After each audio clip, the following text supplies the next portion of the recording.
منوایا ہے۔ ہم اپنے محسنوں کو بھول جاتے ہیں، اور جو قوم اپنے محسنوں کو بھول جاتی ہے تاریخ اس کو بھول جایا کرتی ہے۔ پیر کرم شاہ صاحب رحمت اللہ تعالی علیہ اور یہ نابغہ روزگار ہستیاں فراموش کرنے والی ہستیاں نہیں ہیں۔ جان کر من جملہ خاصان میں خانہ مجھے، جان کر من جملہ خاصان میں خانہ مجھے، برسوں رویا کریں گے جام و پیمانہ مجھے۔ جب پہچان ہوگی، جب جانیں گے، اہل حق جانیں گے، اہل معرفت جانیں گے، اور یقین جاننے والے جانتے ہیں، جانے والے جانتے ہیں۔ زمانے کی گرد، زمانے کی دھول، زمانے کی ریشہ دوانیاں، زمانے کی سازشیں ان روشن اور تابندہ ستاروں کو اپنی گرد کے نیچے کبھی دبا نہیں سکتی۔ یہ چہرے روشن رہیں گے اور تابد روشن رہیں گے۔ حضرات محترم، عرض یہ کر رہا تھا کہ پاکستان معرض وجود میں آ گیا، لیکن انگریز کی مانوی اولاد، انگریزوں کے گھروں میں پرورش پانے والے، ان کے بیٹسمینوں کی اولاد، ان کے مربے کی دولت کھانے والی اولاد، انہوں نے پھر یہاں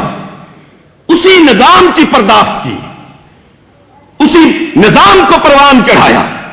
وہی نصاب تعلیم، وہی نظام تعلیم، پاکستان بن گیا۔ لیکن پاکستان بننے کے باوجود نظام تعلیم نہیں بدلا، نظام تعلیم نہیں بدلا۔ دینی طبقے کے ساتھ جو تحقیر آمیز رویہ تھا وہ نہیں بدلا، نگاہوں میں جو نفرت تھی، جو غیظ و غضب تھا وہ نہیں بدلا، بلکہ اس میں اضافہ ہوتا چلا گیا۔ مولوی اور ملا کی مولوی اور مسٹر کی جنگ کو، ملا اور مسٹر کی جنگ کو اور تیز تر کر دیا گیا۔ جس گلی میں پہلے ایک مشنری سکول تھا، جس شہر میں ایک کانوینٹ سکول تھا، وہاں کئی کھل گئے۔ جہاں ایک کیمبرج کا نصاب تھا، اسی شہر میں آکسفورڈ کا نصاب پڑھایا جانے لگا۔ اسی شہر میں جرمنی سے، پیرس سے، امریکہ سے درآمد کر کے نصاب لایا گیا۔ اور میں ایک جملہ معترضہ حضرت پیر صاحب آپ کی خدمت میں عرض کرنا چاہتا ہوں، آپ یقیناً واقف حال ہیں، مجھ سے کہیں زیادہ جاننے والے۔ اس وقت بھی جو نصاب تعلیم میں تبدیلی لائی جا رہی ہے پاکستان میں، پاکستان کے رہنے والے باشندوں، پاکستان کو اپنی دولت سے سنوارنے والے پاکستانی مسلمانوں، یہ تمہارے لیے لائق توجہ ہے۔ قابل غور بات ہے کہ اس وقت نصاب تعلیم میں جو تبدیلی لانے کی کوشش کی جا رہی ہے اور اسلامیات کو بدلنے کی کوشش کی جا رہی ہے، وہ ایک جرمن این جی او ہے جو اس کو سپانسر کر رہی ہے۔ ہمارے پروفیسرز چند ٹکوں کی خاطر، ہمارے سکولوں کے ٹیچرز چند روپوں کی خاطر ان کمیٹیوں میں بیٹھتے ہیں، اور اس کی صدارت، اس مجلس کی صدارت جرمن ایمبیسی کا کوئی نہ کوئی کارندہ کرتا ہے۔ شام کو روٹی دیتا ہے، ٹھہرنے کے لیے اسلام آباد ہوٹل میں جگہ دیتا ہے۔ میری خود ان سے بات ہوئی، میں نے کہا کیا حال چال ہے؟ انہوں نے کہا ہمارا حال بہت اچھا ہے۔ میں نے کہا میں آپ کے حال کی بات نہیں پوچھتا ہوں، میں نصاب کے حال کی پوچھتا ہوں، جس کی بربادی کے لیے آپ پاکستان کے مختلف شہروں سے یہاں پہ تشریف لائے ہوئے ہیں۔ آپ کا حال تو یقیناً بہت اچھا ہے۔ آپ اسلام آباد ہوٹل میں ٹھہرے ہوئے ہیں، ہر روز شام کو آپ کی دعوتیں ہوتی ہیں، جب واپس جائیں گے آپ کو ٹی اے بھی ملے گا، ڈی اے بھی ملے گا۔ آپ کی بات نہیں ہے، میں نصاب کی بات کر رہا ہوں، میں اس امت کی بقا کی بات کر رہا ہوں، میں اس نسل کے تحفظ کی بات کر رہا ہوں۔ اس کے بارے میں آپ کیا رائے رکھتے ہیں؟ انہوں نے کہا نہیں ایسی کوئی بات نہیں ہے، خطرے کی کوئی بات نہیں ہے، خطرے کی کوئی بات نہیں ہے۔ ہم سارے مل بیٹھ کر سوچ سمجھ کر ایک بڑے پازیٹیو انداز میں، ان کی بھی سوچ مولانا شاہد رضا صاحب بڑی پازیٹیو سوچ، بڑی تعمیری سوچ ہے ان کی، لیکن اس طرح کی تعمیری سوچ پر اہل حق ہمیشہ سے لعنت بیچتے آئے ہیں اور آج بھی لعنت بیچتے ہیں۔ ہم اس تعمیری سوچ کی بات کرتے ہیں جو تعمیری سوچ لے کر بر صغیر کی سرزمین پر خواجہ معین الدین چشتی اجمیری آئے تھے۔ ہم اس تعمیری سوچ کی بات کرتے ہیں جو تعمیری سوچ ہمیں ورثے میں حضرت داتا علی حجویری سے ملی ہے. ہم اس تعمیری سوچ کی بات کرتے ہیں جو بھیڑے کی سرزمین میں ایک بیری کے درخت کے نیچے بیٹھ کر پیر محمد کرم شاہ صاحب نے ہمیں عطا کی ہے. یہ اسلام آباد ہوٹل میں بیٹھ کر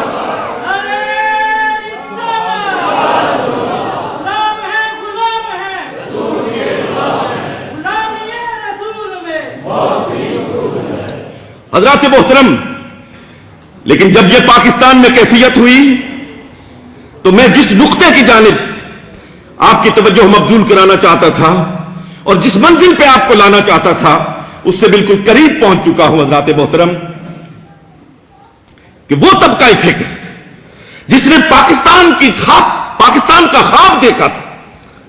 جس نے پاکستان میں تعمیری سوچ کا خواب دیکھا تھا،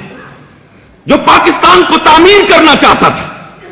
جو چاہتا تھا کہ پاکستان لا الہ الا اللہ کے نام پہ معرض وجود میں آیا ہے، اس کی اٹھان بھی لا الہ الا اللہ کے نام پہ ہونی چاہیے.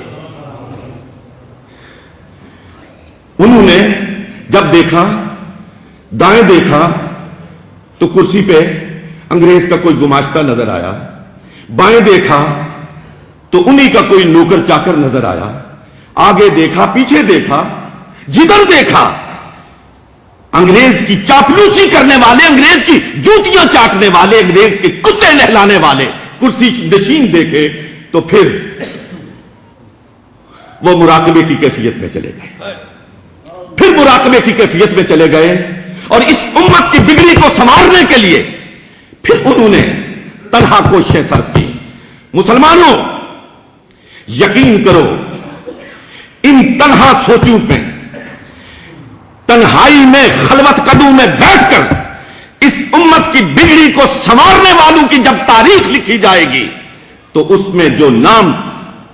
پوری طرح تابندہ ہوگا، پوری طرح چمک رہا ہوگا، دمک رہا ہوگا، وہ حضرت پیر محمد کرم شاہ رحمۃ اللہ تعالی علیہ کا ہوگا. مجھ سے خود انہوں نے فرمایا اور غالباً کسی مضمون میں بھی انہوں نے تحریر فرمایا ہے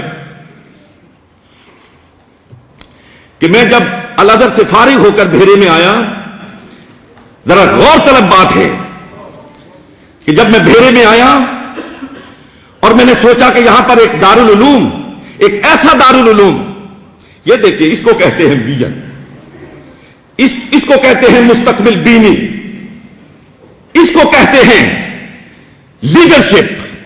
اس کو کہتے ہیں قائدانہ صلاحیت. فرماتے میری سوچ یہ تھی کہ جب تک اس ملک میں ہم دینی اور دنیاوی علوم کے حسین امتزاج سے ایک نصاب تعلیم اور نظام تعلیم وضع نہیں کریں گے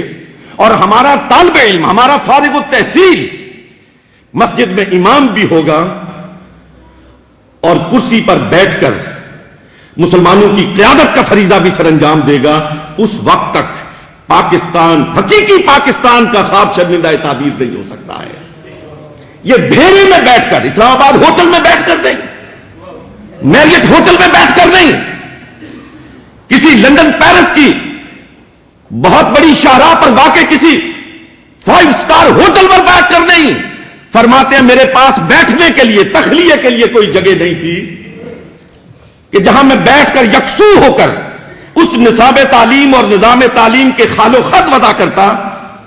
میں بھیرے اپنے شہر سے باہر ایک زمین میں بیری کے درخت کے نیچے جا کے بیٹھ جاتا تھا اور وہاں بیٹھ کر آج دارالعلوم محمدیہ غوثیہ کی ایک بلند عمارت کو دیکھنے والوں، پرشکو عمارت کو دیکھنے والوں، خوبصورت عمارت کو دیکھنے والوں، میں آپ کو سلام کرتا ہوں، حضرت پیر صاحب کو سلام کرتا ہوں، لیکن ماضی کے جھروکے سے پیچھے مڑ کر دکھانے کی کوشش کرتا ہوں کہ دوستان محترم، میں نے، آپ نے، ہم سب نے مل کر تو وہ پرشکو عمارت دیکھی ہے، ہم نے دارالعلوم کے کمرے دیکھے ہیں، ہم نے ان کو آراستہ دیکھا ہے، پیراستہ دیکھا ہے. کاش اب کبھی رات کے پچھلے پہر آنکھیں بند کر کے بیری کے درخت کے نیچے بیٹھے ہوئے اس مرد فقیر کو بھی دیکھتے جسے نہ گرمی کی پرواہ ہے، نہ سردی کی پرواہ ہے، جو نہ دھوپ سے گھبراتا ہے نہ سردی سے گھبراتا ہے، اور بیری کے درخت کے نیچے بیٹھا ہوا وہ فقیر، وہ مرد درویش، وہ مرد حق آگاہ اس قوم کی بگڑی کو سنوار رہا ہے. بہت سے لوگوں نے اس نصاب تعلیم اور نظام تعلیم پر توجہ دی